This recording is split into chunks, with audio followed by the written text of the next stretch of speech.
Když mě brali za vojáka, stříhali mě do hola.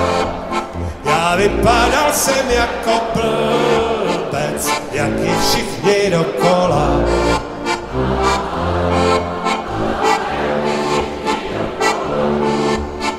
Zavřeli mě do kasáren, začali mě učiti, jak mám správný voják býti a svou zemi chrániti.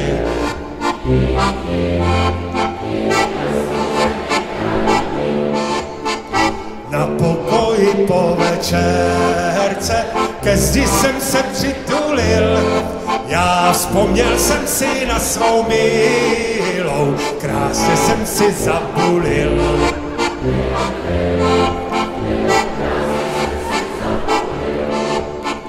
Když přijela po půl roce, měl jsem zrovna zápal plic.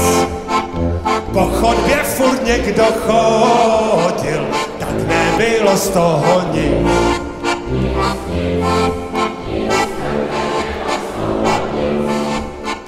Major nosí velkou hvězdu, před branou ho potkala.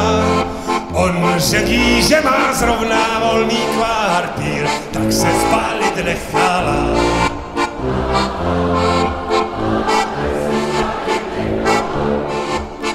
Co je komu do vojáka, když ho holka zradila? Nashledanou, pane Fráňo Šrámku, písnička už skončila.